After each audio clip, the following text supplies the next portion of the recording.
গাইবান্ধার গোবিন্দগঞ্জের সাঁওতালপল্লীতে হামলা, অগ্নিসংযোগ, লুটপাট ও ৩ জন সাঁওতালের হত্যার কথা মনে আছে? ২০১৬ সালের ৬ নভেম্বর দফায় দফায় সংঘর্ষে ৩০ জন সাঁওতাল আহত হন ও ৩ জন মারা যায়। পুড়িয়ে দেওয়া হয় সাঁওতালদের ঘরবাড়ি। দীর্ঘ ৯ বছর পেরিয়ে গেলেও এখন পর্যন্ত সেই হত্যার বিচার হয়নি। তাই ক্ষুব্ধ সাঁওতাল জনগোষ্ঠী চায় সঠিক তদন্ত ও সুষ্ঠু বিচার। গাইবান্ধা থেকে অভিজিৎ দাসের পাঠানো তথ্য ও চিত্রে desk report.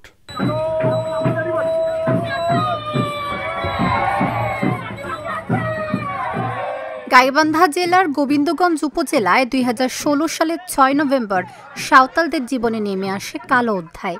Mahimaganj sugar mill কর্তৃপক্ষ সাঁওতালদের উচ্ছেদ করতে গেলে পুলিশ ও চিনিকল শ্রমিক কর্মচারীদের সঙ্গে সাঁওতালদের দফায় দফায় সংঘর্ষে ৩০ জন সাঁওতাল আহত হয়। তাদের মধ্যে ৩ সাঁওতাল মঙ্গল মার্ডি, রমেশ টুডু ও শ্যামল হেমব্রম মারা যায়।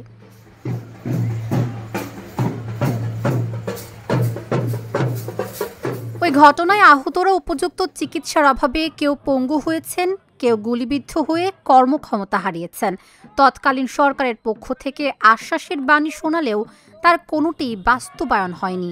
সেই থেকে গাইবান্ধায় পালিত হয়ে আসছে সাঁওতাল হত্যা দিবস।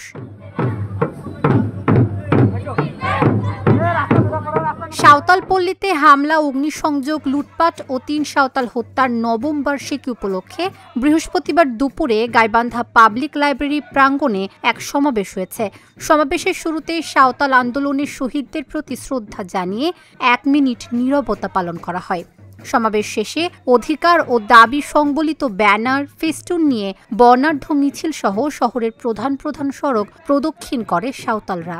আমরা চাই যারা আগুন লাগিয়ে দিয়েছে তাদেরকে যেন তাড়াতাড়ি গ্রেফতার করে আইনের আওতায় তাদেরকে যেন নিয়ে আসে। তারপরে আমরা চাচ্ছি আমাদের বাপ দাদার জমি আমরা ফেরত চাই, আর আমাদের ৭ দফা দাবি আমাদের জন্য বাস্তবায়ন করে দেয়।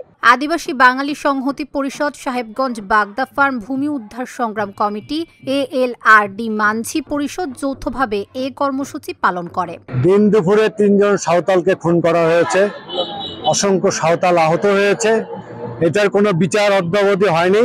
এই বিচারটা হয়নি তার উপর এখন আবার সাঁওতালদের বাড়িঘরে আগুন জ্বালানো হয়েছে। রাজাবিরাতে সাঁওতালদের খেলার মাঠ, স্কুল ইতিমধ্যে দখল করা হয়েছে।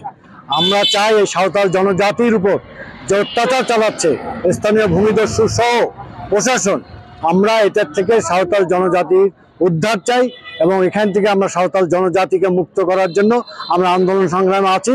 ১৬ সালের ৬ নভেম্বর যে ন্যাক্কারজনকভাবে হত্যা করা হয়েছে, অগ্নি সংযোগ করা হয়েছে, তার বিচারের দাবিতে আজকের কর্মসূচি।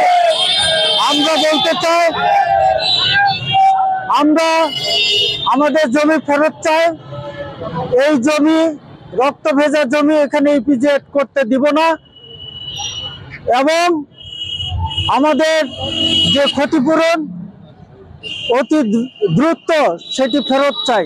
গত ১২ সেপ্টেম্বর ২০২৪ গোবিন্দগঞ্জের ম্যাজিস্ট্রেট সাহেব এই মামলার বিষয়টা, হত্যা মামলার, অগ্নিসংযোগের মামলার তদন্তভার দিয়েছেন, ফার্দার ইনভেস্টিগেশন দিয়েছেন গাইবান্ধার অ্যাডিশনাল এসপিকে। কিন্তু আজ অবধি ১ বছর অতিক্রম হলো, এই তদন্তের কোনো অগ্রগতি নাই। কোনো আসামিও তারা ধরছেন না, মূল আসামিদেরকে বাদ দিয়ে রাখছেন, তারা আইনের আওতায় আসছেন না।